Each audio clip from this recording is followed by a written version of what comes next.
Dabar girdėjom prieš tai porą nepranešimų, diskusijų pranešimų, kur kalbėjom apie filmus nemažai, o dabar išgirsim apie animaciją. Tai norim pristatyti Tomą Mitkų, Lituanikono dalyvį, pranešėją, Vilniaus Gedimino technikos universiteto lektorių, kuris ir dėsto animacijų, ar ne? Tai tada perduodu žodį ir pasitraukiu. Taip, ar visi gerai mane girdit? Jūs turit mikrofoną? Kažkiek du yra. Aš jums galiu duoti, tada geriau girdės.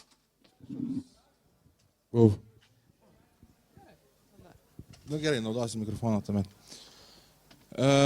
Gerai, tai aš labai džiaugiuosi, kad man uždavė šitą klausimą, ką galima sujungti siaubo su animacija. Ir buvo malonumas ruošti šitą pranešimą, tai labai tikiuosi, kad ir jums pateks. Tai dabar pradėsiu pirmiausia nuo, kaip sakyti, informaciją pateiksim kaip piramidę, nuo pagrindinių koncepcijų ir dėsim link atvejų. Tai du pagrindiniai terminai, nuo kurios reikėtų pradėti. Tai pirmiausia, kad yra skirtumas esminis tarp medijos ir žanro. Ir kad jeigu, sakykime, medija yra tai būtent priemonė iškomunikuoti, žanras yra, iš tikrųjų, žanras geriausiai reikėtų apibūdinti kaip etiketę. Visas tikslas žanro susiformavimo yra kaip rinkodaros priemonė. Tai reiškia padėti tiksliai auditorijai, rasti kūrinius, kurie geriausiai atitiktų jų lūkesčius. Ir iš karto einant ant šitų terminų, tai animacija yra medija. Tas yra labai labai svarbu.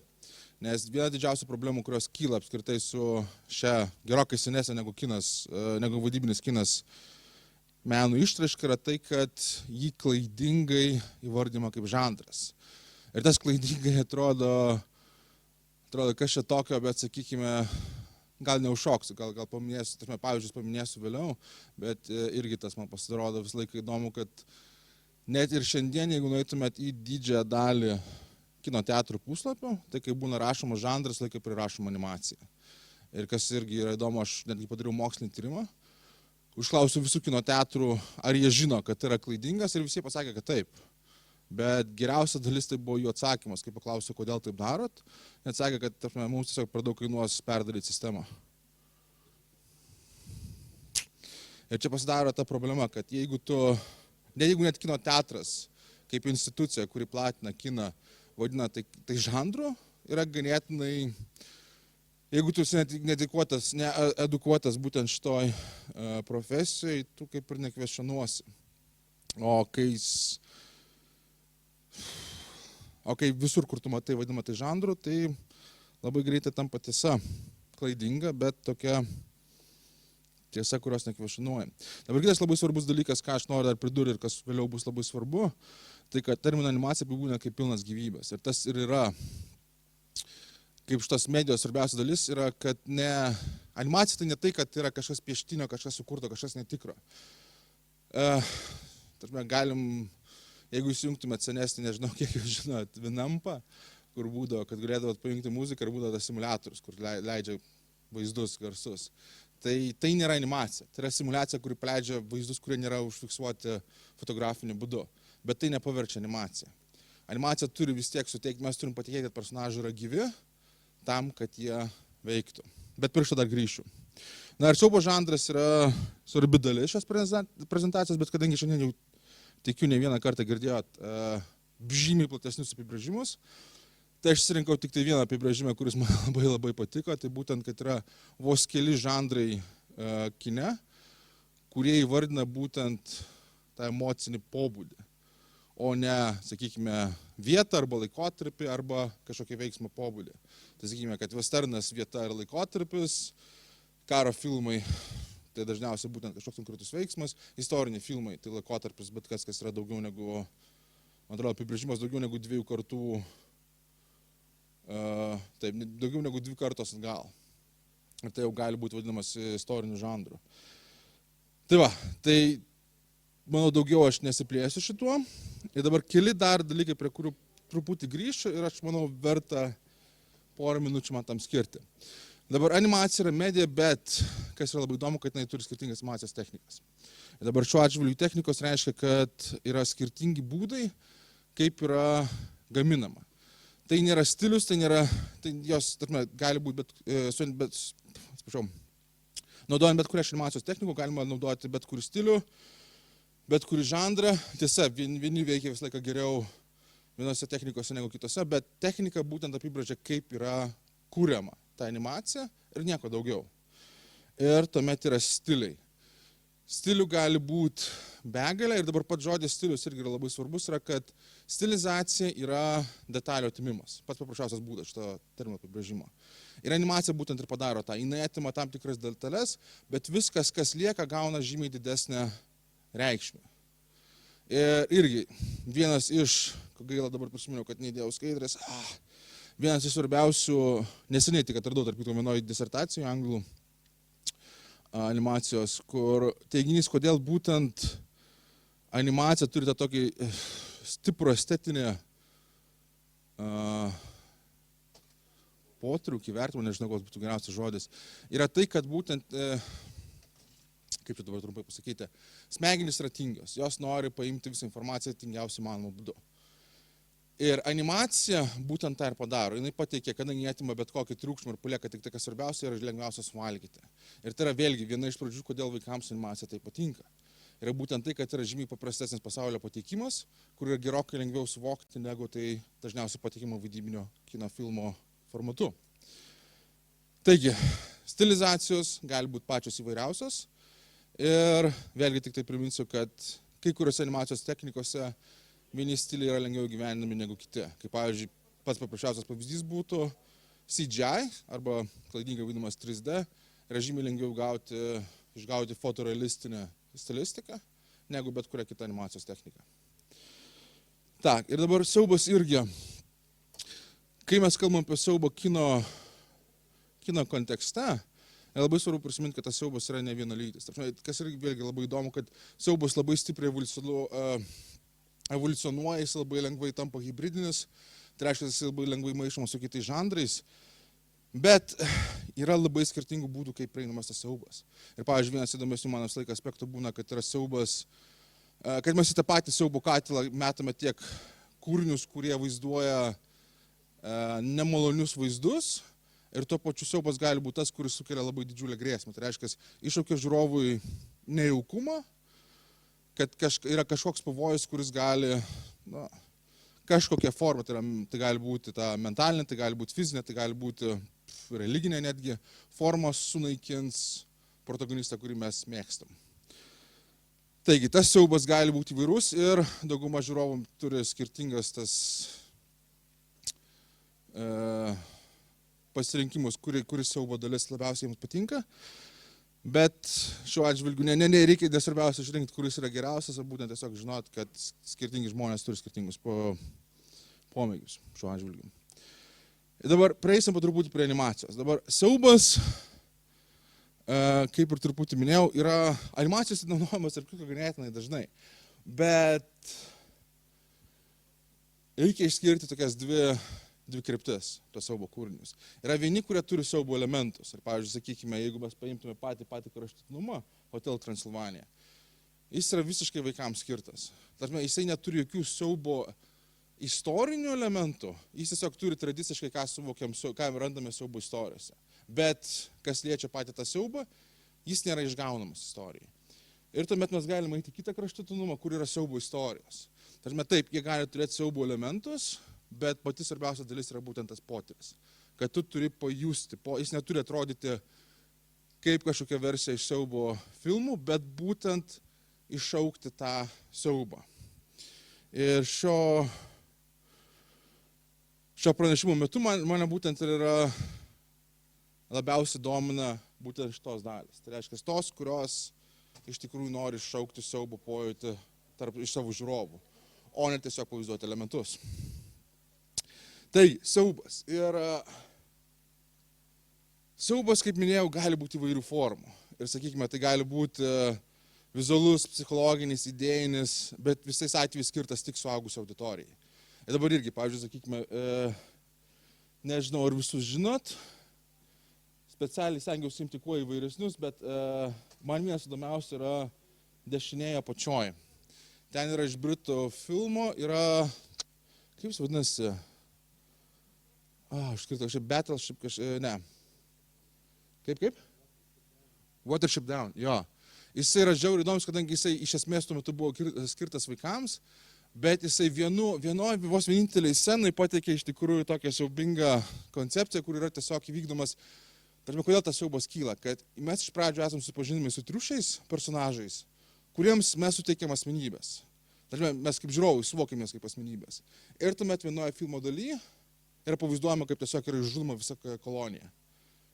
Ir tai iššaukė, daugybė žmonių atsiliepė komentaruose, rašo kritikai irgi tą pažymėjo, kad būtent dėl šito elemento, kad mes pradžiai suvokėm juos kaip ne kažkokius gyvūnus, asmenybės, o po to vizualiai pavaizduojam, kaip įvykdomas jų genocidas ir sukėlė tą siaubą, kas šiandieną būtų suvokiama tik tai kaip suaugusiems skirtai auditorijai naratyvinis elementas.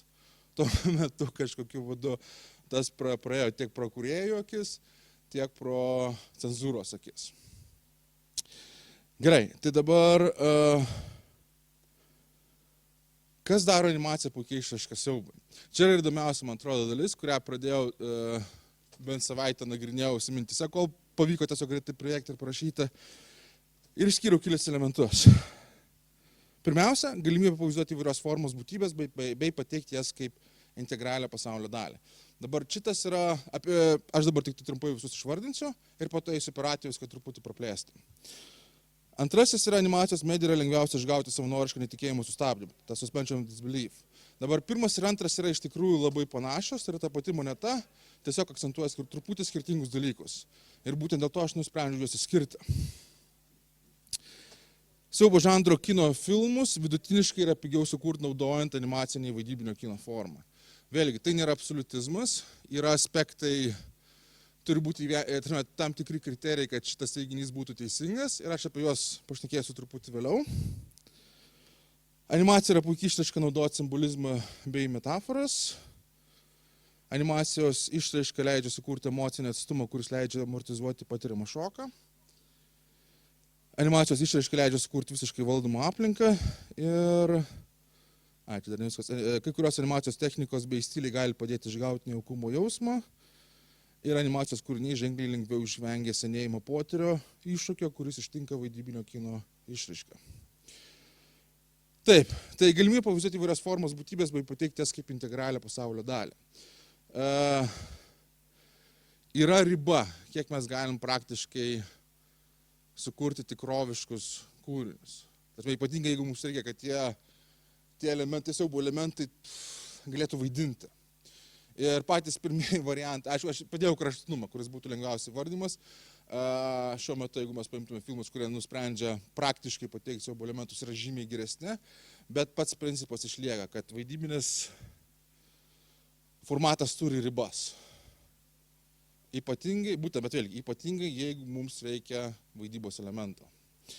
Ir kas įdomiausia yra, kad pirmieji kartai, kai filmai galėjo ištiesi kurti fantastinės būtybės ir kad jos atrodo tikroviškai, tai kai atsirado CGI, vėlgi CGI tai yra animacija, CGI animacijos technika.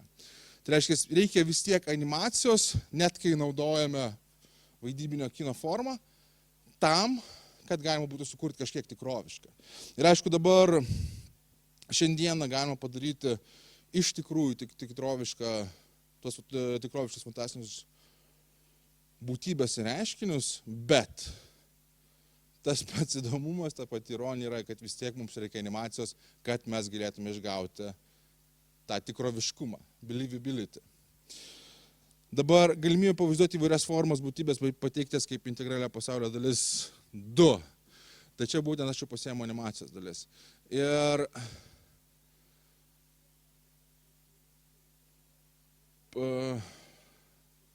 gerai, aš pateiksiu patį pirmąjį.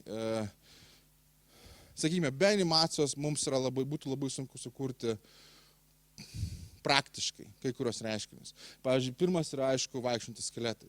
Tiesiog mes negalime animuoti jų tikroviškai, gyvybingai, nes tiesiog, aktorius mes negalim paleisti aktorius, kuris neturėtų vidurių. Ir dabar kas yra tas įdomus, kad sukurtas integralias, aš, mano nelaimė, vaikas, mačiau pirmą dalį, tai yra tas heavy metal filmas. Ir tai buvo mano košmaro dalis daugybę metų. Dažnai dar dabar, kas jokingiausia, dar šiandien pasižiūrėjau šitą klipą, nes norėjau pasižiūrėti, ar iš tikrųjų jis toks siaubingas. Ir jis nėra, jis yra labai limituotos animacijos. Bet mano atminty jis yra antiek baisesnis, nes man tai atrodė beprotiškai tikroviškas įgyvendinimas. Dažnai aš tikėjau, kadangi jisai buvo, pats lygis buvo panašaus lygio kaip ir personažas, kur aš tikiu, kad jis yra gyvas. Ir šitie zombiai, skeletai vaikščiantys ir taip toliau. Ir tai man tai varė man beprotiškai didžiulę baimę. Ir dabar kiti elementai irgi, sakykime, pavyzdžiui, tą dešinėje pačioj įdėjau. Nes čia tarp kitko irgi nėra siaubo per se serialas anime, čia yra iš Full Metal Alchemist. Ir įdėjau šitą būtent dėl to, kadangi aš mačiau savo nelaimį vaidybinę adaptaciją. Ir tai buvo, būtent šitą personažą, kuris inkarnuoja vieną iš tų mirtinų nuodėmių, jie tiesiog prikabino putoplastinius, jeigu matote tos dantis, kurie išeina iš jo krūtinės, putoplastinius dantis ir jisai bėga, jie maskatuojasi visiškai kitaip. Tai buvo žemiausias taškas viso Poterio, būtent to serialo, kur žiūrėjau. Ir aš buvau supykęs visą vakarą, aš negalėjau nustoti, pamiršti. Ir kaip priešingai buvo Poteris būtent su animacija, kur jis yra parduodamas būtent kaip integrali, kur aš tikiu, kad šitas yra būtent tas siaubas, tokios formos. Ir šitas ne visai siaubo, bet kai aš galvojau, kaip geriausia pavaizduoti būtent tą, kur tu gali patikėti, net kaip prieštarauja tam, atrodo viskam, aš jau prisiminiau Scooby-Doo. Nes man vienas iš tamiausių, nežinau, kiek iš jūsų esate matę Scooby-Doo, bet ten, siužetas visą laiką tas pats, yra kažkoks monstras, jie bėga, galiausiai įvykdomi spąstai ir nuplėšia kaukę, ne? Ir dabar vienas tamiausių aspektų, kas man įspūdį iš būtent to serialo, yra tai, kad tu kaip žiūrovas gali tikėti visiškai, kad tas siaubūnas yra tikroviškas, tas 4/5 serijos. Ir po to jam nuplėšė ir tu visiškai, taip, čia buvo kaukė, čia buvo laidai, dar kažkas, tai yra tik žmogus, kuris apsimeta. Tai reiškia, tu gali sukurti tas visiškai dvi prieštaraujančias, ko nepavyktų vaidybiniam kine. Poterius, kad yra iš tikrųjų tikrai kaip tikras monstras atrodo, tarkime, jo raudonos akys, burna, ko niekada negalėtum padaryti, jeigu tai būtų kaukė. Bet staiga nuplėšė ir taip, tai buvo žmogus. Taip, tai dabar siaubo žanro kino filmus vidutiniškai yra pigiau sukurti, ne animacija. Dabar, pradžiai pateiksiu pavyzdžius. Nusprendžiau pasiimti Vilkolakius. Nes ne šiaip su slasherį norėjau paimti, kur tas argumentas neveikia, iš tikrųjų, ir aš paaiškinsiu truputį vėliau, bet Vilkolakiai. Ir dabar, čia yra mano manymas yra subjektyvus, jūs galite turėti kitą nuomonę. Čia yra Underworld, man atrodo. Ir jie turi vienus geriausių Vilkolakių kostiumų iš visų Vilkolakių žanro filmų. Jie yra labiausiai šarkiškingiausi, jie labiausiai tokie, kaip sakyti, jie labiausiai gali vaidinti, bet vis tiek jie turi labai stiprias ribas. Jie dažniausiai visą laiką bus tik įsižioję, negali užsičiaupti, jie negali iš tikrųjų pasukti galvos iš šono, jie sukasi visą laiką, pastebėsi, tik tai visų kūnų, nes tiesiog kauka nesukurta judėti taip, kaip atlikti tokį judesių. Oi. Dabar iš CGI vienas geresnių yra, kaip šitas, man atrodo, Van Helsinkis iš šitą filmą, kuris irgi senesnis, bet tuo metu jis atrodė iš tikrųjų neblogai. Ir vis tiek jisai neturi to tokio tikroviškumo, jis atrodė truputį guminis. Ir sakykime, man pavyzdžiui žymiai geriau atrodo Underworld Vilkolakis negu šitas CGI sukurtas. Ir aišku, galima į kraštinumą, kaip pavyzdžiui Harry Poteris, kur nelabai suvokiu, ką norėjo pasiekti, vaizduodami tokį nemaitinamas. Aš nežinau, kas šitam Vilkolakui atsitiko, bet jis atrodo, kad jį galėtų nuvaryti pagaliu. Bet tuomet mes galim paimti, kur yra tik tai animacijos medija. Ir mes galim sukurti personažą, kuris yra išraiškingas. Ir kas dar įdomiau su animacija, kuo daugiau mes sukeliam tą hiperbolizaciją, tuo jis gyvesnis atrodo. Ir jeigu mes pasiemam būtent tik tai tą animacijos mediją, mes galime sukurti tuos personažus, kurie yra funkcionalūs. Jie gali turėti didžiulės tą spektrą išraiškų, tai reiškia, mes galim įdėti aktorystę ir padaryti tos personažus iš tikrųjų nesislepiančius visą laiką tamsoje, tiesiog, kad paslėpti, kad jie negali judėti, bet kaip aktyvų blogį, turintį agency. Gerai, tai dabar animacija puikiai ištraišta simbolizmų ir metaforoms.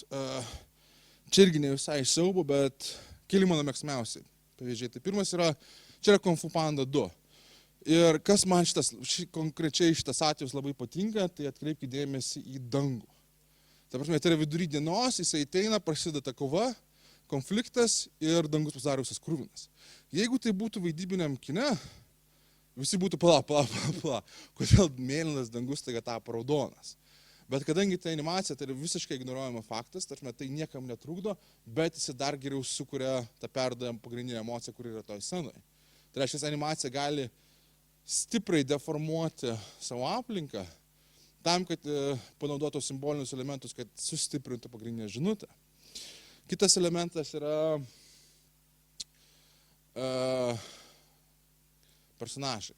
Pavyzdžiui, sakykime, šiuo atžvilgiu, čia irgi nėra siaubas ta prasme, bet čia yra labai patogu, kad kiekvieno personažo dydis, forma ir kiti vizualūs elementai iš karto labai stipriai padeda papasakoti apie vidinės charakteristikas. Ir dabar, jeigu mes manytume padaryti vaidybiniam kine, rasti aktorius, kurie, pirmiausia, gebėtų vaidinti, čia tas yra svarbiausia, bet taip gerai įkūnytų tuos vizualiai ir būtų, tarpme, vizualiai skirtingi nuo vienas kito, yra beprotiškai sunku. Tai va tas animacija, kur yra paprasčiausias dalykas, tiesiog sukurti skirtingus, hiperbolizuojant tam tikrus aspektus ir padėti iš karto iškomunikuoti jų charakteristikas, yra ženkliai lengvesnis. Tai yra viena iš stiprybių. Ir Nimona. Man labai patiko šitas filmas, kadangi jisai gan sėkmingai sulaužė kelis traupus. Ir vienas iš jų yra personažo pateikimas. Dabar nežinau, kiek iš jūsų matėt, jeigu nematėt, rekomenduoju. Ir vienas iš tų elementų, kodėl aš būtent įdėjau čia, yra dėl to, kad šis personažas, kai pirmą kartą pristatomas, jam yra suteikimi vizualūs elementai, kuriuos kitų atveju priskirtume blogiukui.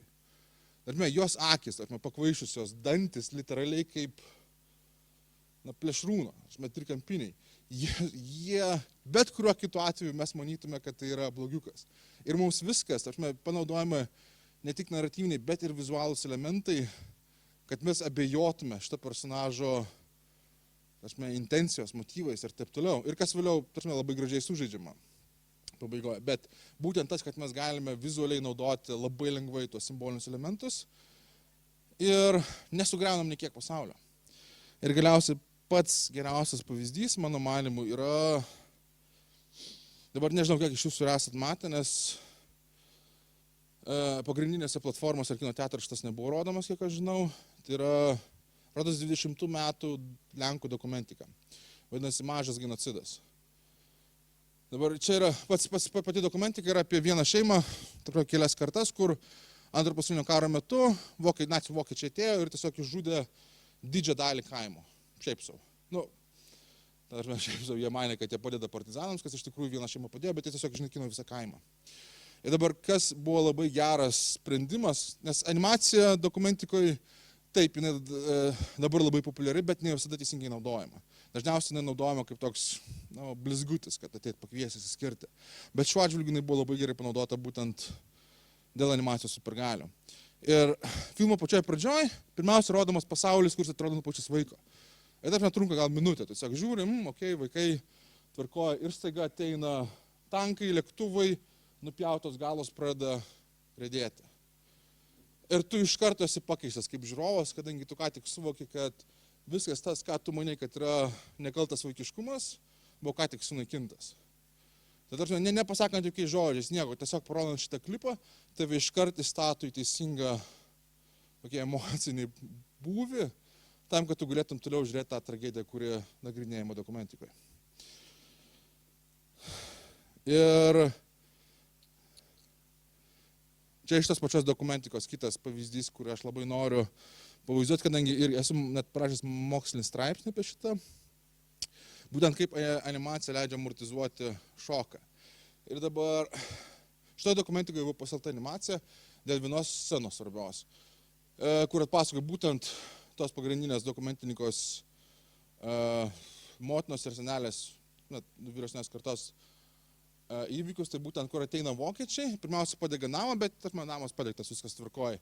Ir tuomet staiga vokiečiai iš niekur nušauna tėvą į nugarą, vaikams žiūrint. Vaikai yra, tam atrodo, 5, 3 ir kelių mėnesių. Ir tuomet atsisuka į motiną, kurį laiko kūdikį dar rankose. Ir ją nušauna į galvą. Dabar, jeigu tai būtų atkuriamosios dokumentikos dalis, pats vaizdas galėtų šokiruoti taip stipriai žiūrovą, kad jis tiesiog toliau nebegalėtų žiūrėti ir suvokti žinutės. Bet animacija suteikia tokį emocinį atstumą, kuris, tarsi, šokiruoja. Tai yra visiška tragedija.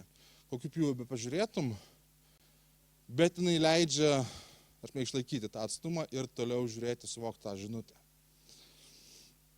Ir tas pats yra su kitais smurto elementais, kur yra ne vienas tyrimas, kuris būtent patvirtina, kad animacijos medijų žiūrovai gali lengviau pernešti tą tokį, kaip vadinkime, ultrasmurtą ar kitokius fizinės deformacijas kūno, kurios sukeltų didžiulį šoką arba pykinimą, jeigu tai būtų pavaizduota vaidybinio kino formatu. Taip, dabar animacijos išraiška leidžia sukurti visiškai valdomą aplinką. Tas yra labai svarbu, ypatingai, kai turit fantastinį tą... Oi, atsiprašau, galima grįžti, nes aš pamiršau vieną pagrindinį argumentą pasakyti čia.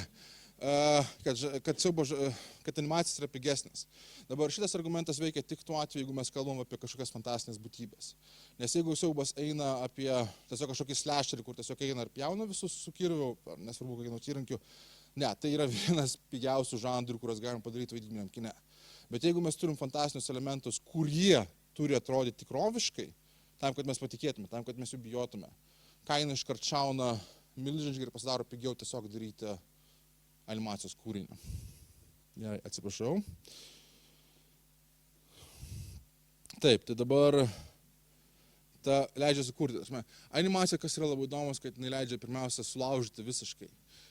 Kadangi tų fizinių objektų nėra, mes galim juos deformuoti ir perdėti, performuoti, perstruktūrizuoti ir vis tiek nesulaužyti to tikrovės pojūčio.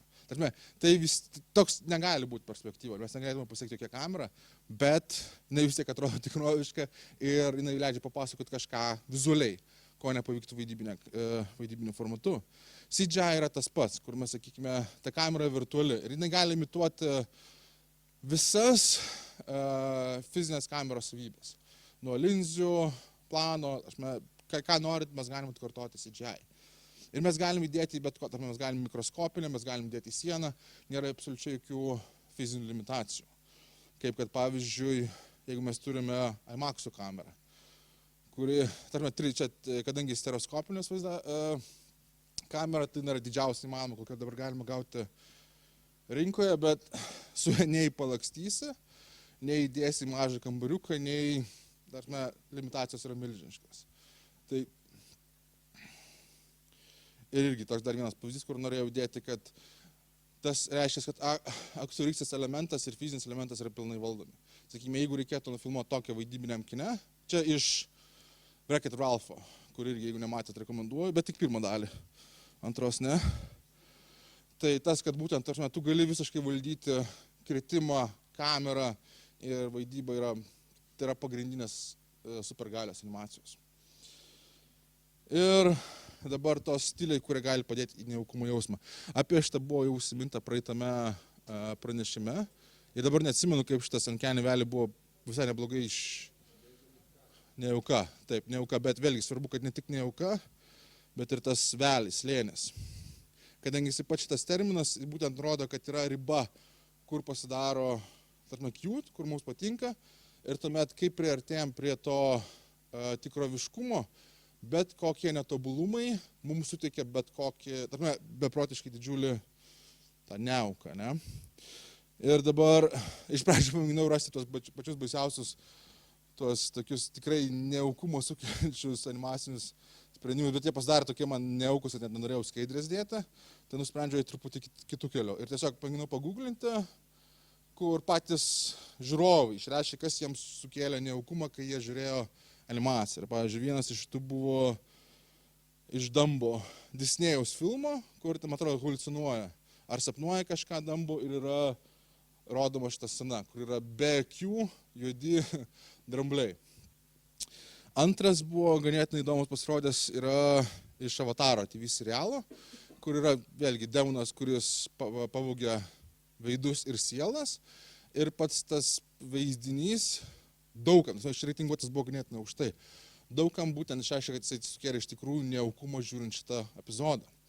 Ir šitas ne visai, čia yra iš Cowboy Bebop. Irgi jeigu nematėt, labai rekomenduoju. Epizodas, kuris man iš tikrųjų įstrigo labiausiai ir būtent dėl to aš pasirinkau įdėti šitą vaizdinį, o ne kitą, nes jis iš tikrųjų kėlė man šiurpuliuką. Bet dabar, kas yra labai įdomu, tai yra ne dėl dizaino, o dėl vaidybos. Nes nežinau, kas matėt, bet šitas blogiukas yra, didžiąją epizodą dalį yra nenugalimas. Ir jis tiesiog eina ir žudo visus. Bet ką jisai daro, tai kad jisai žudo visą laiką šipsodamasis. Praktiškai nemirksėdamas ir šipsodamasis. Ir būtent šita nenatūrali išraiška ir kas darė šitą priešininką tokiu nejaukiu ir ginčytinai įsimintinu. Taip, tai animacijos kūriniai, kurie ženkliai lengviau išvengia senėjimo. Dabar čia yra Senguolė ir 7 nykštukai. Taip kaip turėtų būti, ne tas, kur naujas to turi pasirodyti. Ir jisai sukurtas, man atrodo, 1937. Dabar kodėl aš pateikiau šitą kaip pavyzdį, dėl to, kad kadangi aš dėsiu animaciją, aš paklausiu pirmą paskaitą studentų savo, kaip jie mano kelintų metų šitas yra kūrinys. Pradžiai parodęs klipą, aišku. Ir dauguma jų spėja, kad yra 80-aisiai. Dabar, vėlgi, gal studentai jiems 80-ieji iš tikrųjų yra labai seniai. Čia irgi gali būti tas aspektas, bet pati ta savybė yra, kad, ir tai yra užfiksuota ne vienam moksliniam tyrimui, kad animaciniai filmai jie žymiai lengviau išvengia to senėjimo potyrio. Jeigu, sakykime, pavyzdžiui, irgi mano žmona, kai mes renkamės filmą, sako, nieko iki 2000-ųjų. Ir aš sakau, Matrica 1999. Sakau, gerai, peržengsim. Bet tas, atrodo, 20 metų senumas ir viskas, filmai nebėra žiūrimi. Su animacijom tom nėra. Ir atraišku, jeigu esi produceris, tau reikia uždirbti čia ir dabar, o ne sakyti, po 50 metų mano filmą vis dar žiūrės. Arba bent jau jį ieškos Netflix'uose. Bet tai, kad jisai animacija turi tą tokį ilgaamžiškumą, yra vis tiek svarbi supergalia. Ir dabar, kaip pažiūrėjom, kokios yra supergalios, nusprendžiu dar truputį užkabinti, tai kodėl animacija tokia nepopuliari tarp siaubo kūrėjų. Ir pirma, tai kaip sakiau, gaimis koncepcija, kad animacija yra žanras, skirtas išimtinai vaikų auditorijai. Ir šitą, atrodo, sakau, 3 dešimtmetis prasidėjo 3 tūkstantmečio, bet tas tikėjimas, kad animacija yra būtent tik tai vaikams, yra beprotiškai gali. Ir kai tiki žiūrovai, tuomet to tiki produceriai, ir tuomet kūrėjai, nes kūrėjai vis tiek, kad ir kokia geriausia idėja bebūtų, jiems reikia pinigų ir reikia įrodyti, kad šitą filmą kad nereikia pinigų tam, kad įrodytum, kad tie pinigai grįžimai daugiau produceriai. Ir jeigu tu kovoji, tu gali kovoti su daug kuo, bet kai tu kovoji su idėja, su požiūriu, tai pasidaro beprotiškai sunku. Šitas antras, kur siaubo žanro istorijos, kuriams nereikia fantastinių elementų, yra beprotiškai pigų pagaminti. Tai vėlgi, siaubo filmų, kurie yra brangus, nėra tiek daug. Nes siaubo filmus dažniausiai daroma būtent dėl to, kad jie gali būti pigiai padaryti. Bet jeigu norit iš tikrųjų tą tokią, truputį kitokią negu paprastas žudikas su kirviu, animacija, bet viena ar kitokia forma atsidurs tam filme. Tai kodėl ne animacija pilna, bet animaciniai personažai turi būti gyvi žiūrovo akise, kad išaugtų auditorijos baimė dėl jų gerovės. Šitas yra labai svarbus. Čia yra, iš tikrųjų, vieni įdomiausių straipsnių, kur aš esu skaitęs, buvo būtent apie šitą elementą, kur tas turi būti the feeling of loss. Ir dabar kas yra labai svarbu ir kas yra ganėtinai baisu, kad to negalima išgauti su animacija. Tai turi būti geras naratyvas. Tam, kad mes patikėtume pradžiai, kad animaciniai personažai yra gyvi, tam, kad bijotume dėl jų gyvybės. O siaubo filmai labai retai pasižymi gerais scenaristais. Taip jau yra. Tai tas, kaip sakyti, ganėtinai didžiulė problema. Ir dėl egzistuojančios mumis koncepcijos yra sunku įtikinti investuotojus, kad animacijos siaubo filmas bus pelningas. Tai vėlgi atsikartoja tą, ką jau sakiau. Ir dabar truputį porą atvejų tik tai. Tai tas mūsų koncepcijos atvejis. Dabar neseniai rašiau straipsnį ir būtent atradau vieną įdomų faktą. Ar visi žinot, koks čia filmas? Taip, Sausage Party. Dabar aš jį iš viso naudojau dėl truputį skirtingų dalykų. Ten buvo susijęs su cenzu. Kad, sakykime, Amerikoje jisai turi R, tai aš 18, Prancūzijoje, man atrodo, 16, pas Danus 14, Lietuvoje irgi, man atrodo, 14, pas Švedus buvo 11, bet jeigu su tėvu gali nuo 6 metų žiūrėti šitą filmą. Tai truputį yra skirtumas, kas suvokia, kas yra skirtas suaugusiems. Bet įdomiausia dalis buvo ta, kad Kinijoje šitą filmo, platintai nusipirko šitą filmą ir jie pradėjo, bandė padaryti tyrimą, kad nes jie žino, kad jeigu ateis tėvai su vaikais, nes tai yra animacinis filmas, tai reiškia, turbūt vaikams bus daugybė problemų. Ir jie padarė porą tyrimų ir jie niekaip nesugebėjo įtikinti tėvų, kad gali būti suaugusiams skirta animacija. Ir jie tiesiog nusprendė nerodyti to filmo apskritai. Tai reiškia, tas filmas buvo, kas yra labai įdomu, kad nesucenzuruotas, kad jo negalima rodyti, o buvo jungtas savicenzūra, kur platintojai tiesiog nusprendė, kad tai neverta vargo. Tai tie pinigai, kurie potencialiai gali ateiti, neatpirks visų problemų, kurie kils dėl pasipiktinusių tėvų, kodėl čia yra suaugusiams skirta animacija kino teatruose ir kodėl jie tą vaiką nusivedė. Tai va, tai vienas ir antras tas feeling of loss, kurį aš jau minėjau. Ir čia yra skaidrė iš točios pačios dokumentikos, kadangi jinai yra beprotiškai įdomi kaip atvejo analizė, kadangi ten yra, jeigu atsimena tas, kur sakiau, pradžia ir po to su motina, kur nušauna. Yra vieni geriausių atvejų animacijos panaudoti nefikcinėme kūrinyje. Bet kūrėjai nusprendė, tie du atvejai puikiai veikia, bet kūrėjai nusprendė dokumentininkė, kad reikia daugiau tų animacijos atvejų. Ir jinai įdėjo dar vieną klipą, kuris yra visiškai priešingą rezultatą gavo. Dabar tas klipas buvo, kur tiesiog rodomi namai, šeima, praeina kareiviukas ir rodom, kad tėvas mirė, tėvas ir motina ir 2 vaikai. Tai tiesiog rodo, kiek buvo žmonių išžudyta kaime. Bet dabar yra vienas labai didžiulis skirtumas, kad prieš parodant, kaip yra nužudomas tėvas ir motina, mes skiriam 20 minučių, dokumentininkai skiria 20 minučių žiūrovui, pajus, kad jie yra gyvi. Tu pažinoji jų svajonės, ko jie bijojo, ką darė, jie yra visiškai gyvi. Visi kiti, kurie rodomi išžudyti kaime, jie yra tiesiog paveiksliukai. Jie visiškai nėra gyvi, jie tiesiog rodo, okei, buvo nužudyta 50 žmonių. Blogai. Tai va, tai tas feeling of loss animacija yra labai svarbus ir žymiai sunkiau išgauti negu vaidybiniam kine. Gerai, tai final note prieš baigiant yra, kad animacija yra nuostabi medija ir kuri laimiai, ir vėlgi labai įdomus dalykas, kad būtent dėl pandemijos suaugusių segmentas animacijos, ir vėlgi noriu pabrėžti, suaugusių animacija tai nėra pornografija, kas vis dar turi keistą tą tokį, nežinau kodėl, reikšmę. Suaugusių animacija tai būtent tos animacija, kuri turi brandžias istorijos. Daugiausia tai aišku bus Family Guy su keiksmažodžiais, suaugusių humorų ir taip toliau, bet yra ir kitų animacinių filmų, kurie iš tikrųjų nagrinėja temas, kurios yra brandžios, kurių neišina taip gerai papasakoti su vaidybiniu kinu. Ir laimiai tas segmentas auga, ypatingai per pandemiją išaugo 100%, vos per 2 metus pandemijos, bet jis jam vis dar yra sunku. Ir todėl mano tokia paskutinė, kai būtų žinutė, yra, kad nežinau, kiek iš jūsų žiūri, kiek iš jūsų tiki, kad animacija gali būti tas brandžios istorijos, bet aš tiesiog paprašysiu duoti šansą jiems. Ir jūs galite būti maloniai nustebinti, kad, nes vėlgi animacija tai nėra tiesiog istorija, kuri gali būti padaryta vaidybiniam kine ir ta pati animacija.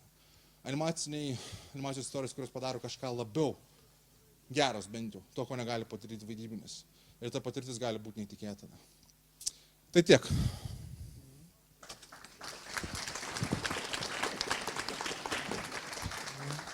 Dėkojame pranešėjui Tomui Mitkui už pranešimą, gal bus klausimų.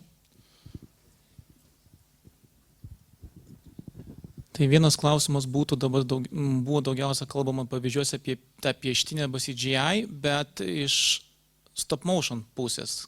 Kaip tas dalykas, nes jie toks tarpinis tarp tikro kino ir tarp pieštinio, kur vis tiek limitacijos, nes tu pagamintas daiktas fiziškai. Ja, jis yra labai įdomus atvejis ir aš buvau iš tikrųjų planavau ganėtinai daug jam skirti, bet tiesiog pradėjau žiūrėti, kad nebetilpsiu ir nenorėjau. Man griežtai buvo pasakyta, kad turim užleisti kitam pranešėjui. Tai tas stop motionas yra beprotiškai įdomus, kadangi jisai praktiškai iki 2004-2005, tiksliai nepasakysiu dabar, turėjo labai didžiulę problemą, kad daugumai žmonių įsikėlė tą nejaukumą. Bet jisai buvo, tos technologinės galimybės, jos leido sukurti gyvybę, kaip ir judesio, bet tas vaizdinys, negyvos akis ir taip toliau, daugumai žmonių buvo žiauriai nejauku žiūrėti. Ir aš žinau netgi tarp, kaip sakykime, kadangi aš studijavau animaciją, net tarp savo grupiokų, kurie sakydavo, kad aš niekada nežiūrėsiu su to, viskas tvarkoja, animacija myliu, stop motion yra ne. Ir tas pasikeitė iš esmės su 3D printerio atsiradimu. Kai jie pradėjo gabėti iš tikrųjų pavaizduoti beprotiškai daugybė išraiškų ir labai gyvybingas, tikroviškas, believable išraiškas. Ne? Ir tuomet tie personažai pasidaro estetiškai patrauklus ir gyvybingi. Ir tas kaip ir prasilaužti ir dabar stop motion tikrai nebeturi tos stigmos, kokią turėjo anksčiau. Bet anksčiau jie buvo, pati technika buvo skirta siaubui, man atrodo. O tai pavyzdžių yra tokių? Kaip siaubo? Oi, čia dabar aš pavadinimo neatsimenu, bet yra labai gerų siaubo filmų. Man atrodo, Mad Gods yra paskutinis, kuris garsiau skambėjo. Aš nežiūrėjau jį, man stop motionas ir siaubos. Aš žinau, kad jis bus visas 120 minučių neaukos. Tai aš galvoju, kad ne, tiek to. Tokie kaip Corporate arba, tarkim, Košmaras prieš kalėdas, ir lygiai taip pat sukelia. Taip, yra žmonėms, kurie sukelia. Būtent tas Košmaras prieš kalėdas, kuris labai geras pavyzdys, kadangi jis skirtas būtent vaikams ir sukurtas Disnėjaus.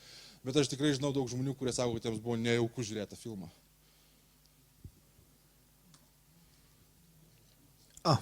Dėkui už pranešimą. Aš užsikabinau truputį už ten tokios remarkos pačioj pradžioj, kad CGI kaip ir pasiekęs tikroviškumo turbūt tokį labai aukštą laipsnį. Ir man įdomu, kiek galim būti tikri, kad, sakykime, 2023 metų geriausi CGI atvejai gerai atrodys ir po 10 metų. Ar jie, kas dabar atrodo tikroviška, prasišvies, kad ne, čia vis dar... Animaciniai filmai neina tikroviškumą. Dėl to, būtent tas, kad yra tas neaukos slėnis, ne? Jisai būtent tas, kad pagauti labai arti tikroviškumą yra beprotiškai sunku ir toks jisai yra binarinis, arba tau pavyko, arba ne. Ir tai reiškia, arba atrodo, tu nepastebi, kad atrodo gerai, arba jis tau kelia milžinišką nejaukumą. Tai, pavyzdžiui, jeigu pastebėtume Disnėjaus, Netflix'ų, Pixar'as, DreamWorks'ai, jie visi eina labai stipriai stilizuotas CGI. Pagrindinis animacijos aspektas yra tas believability, kad mes patikėtume, kad personažas yra gyvas, kad jis yra tikras. Niekada, kad jis netrodytų hiperrealistinis. Aš tiesiog supratau tą remarką, kad jinai ne apie patį animacinį kiną, bet apie CGI naudojimą, sakykime, vaidybinėme kine, kad jau dabar yra technologiškai pasiektas tas lygis, kur nebėra kur tobulinti. Bet taip turbūt nėra. Klausimas dabar nebe technologijos, klausimas yra pinigų. Ir, pavyzdžiui, dabar nežinau, kiek žinot šitą naujieną, kur ten visa Marvel specialių efektų departamentas ne tai, kad padavė į teismą, bet įstojo į profsąjungą, nes Marvel tiesiog sunkė juos. Buvo užduodami darbai, per mažai pinigų, per mažai laiko, o Marvel filmai turi būti aukščiausia ta kategorija ir kelios studijos garsas netgi bankrutavo, mėgindamos vien tam, kad jos savo atsivekę gautų tą, kad jos dirbo su Marvel. Nes Marvel prieš 5 metus tai buvo etalonas. Ne? Ir klausimas tikrai nėra, ar gali padaryti tikroviškai. Klausimas yra pinigų ir laiko. Nes irgi labai didžiulė problema su Marvel filmais, kur daug esminių yra tai, kad jie skubama daryti, nes Disnėjus Plus irgi turi gyvuoti. Ir tiesiog greitai, scenarius praktiškai neparašytas, jie pradeda filmuoti, jiems reikia perfilmuoti, reiškia, vėl visą sceną reikia perdaryti, yra daug išmetama, deadline'as aiškus ir tas sužlugdė labai stipriai paveikia, neigiamai paveikia specialių efektų visą industriją vakarų. Taip, aš iš vienos pusės norėjau tokią repliką pasakyti, kad spėjau, kad šitoj salėje kokie 80% žmonių su manga anime susipažinę, tai jiems suaugusių animacija tai nėra kažkoks kosmosas. Kitas dalykas, čia beveik visi pavyzdžiai buvo iš Hollywoodo, nu biški buvo ir japoniškos animacijos pavyzdžių.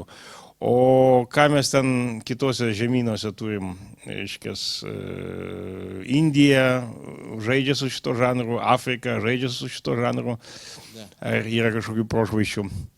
Ir plastelininė, tarp kitko, technologija, vat, gal jinai labai specifinė technika. Ar buvo kada nors siaubui naudota? Siaubui, stop motionas daugiausiai buvo naudojamas siaubui, čia jeigu antrą klausimą dalis. O pirma dalis, kodėl nėra siaubo žanro iš kitų regionų, yra dėl to, kad kiti regionai apskritai nepripažįsta suaugusių animacijos. Tai pavyzdžiui, pagrindinės tos, kurios labiausiai išvystytos, sakykime, ten top 5, kurios sukuria daugiausiai animacijos turinio. JAV, Japonija, Prancūzija, Pietų Koreja, neatsimenu, kas 5, kažkas iš vakarų Europos. Bet ten tas eina va taip, pirma JAV, Japonija, amerikiečiai daugiau truputį sukuria, man atrodo, bent paskutiniai skaičiai žiūrint, bet yra sviruojama tarp TV serialų ir kino. Bet čia nesmė, kad tas mažėja ir tik tai šitos praktiškai šalis turi tą suaugusių, kaip sakyti, tradiciją. Nes, pavyzdžiui, sakykime, Rusijos atvejais yra, kur uždraudžiama, ten yra visas sąrašas, ko negalima daryti. Ir praktiškai atima bet ką iš suaugusių animacijos. Kaip reiškinys nepripažįstamas. Kinijoje yra tas pats. Nes vienai skaičiau, kad prieš porą metų šioje pirmosios suaugusiems skirtas animacinis filmas, kuris buvo dotuojamas valstybės.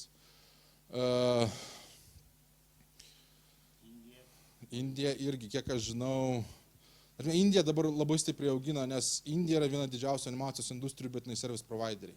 Tai reiškia, kad ten yra kūrimas turinys, kitų IP kūrimas. Ir dabar jie po truputį bando auginti savo, bet jie bando auginti nuo vaikų animacijos. Tai reiškia, dar prieiks tikriausiai 20 metų, kol jie apšils ir norės daryti suaugusių animaciją. Bet jiems dabar būtent... Nes aš pats esu kokia šalis, Filipinai, kurie irgi nemažai mokslinių straipsnių buvo, tas įdomi problema, kad ten irgi yra viena didžiausių service providerių animacijos pasaulyje, bet jie nemoka kurti savo, jie moka klausyti nurodymų ir kiekvieną kartą, kai jie bando kurti savo animacinius kūrinius, jie ne tai, kad tarptautinėje rinkoje nesiseka, bet net viduje nesugeba pritraukti žiūrovų. Tai va tas toks gebėjimas kurti ir gebėjimas sukurti istorijas yra du atskiri elementai dėja šiuo metu.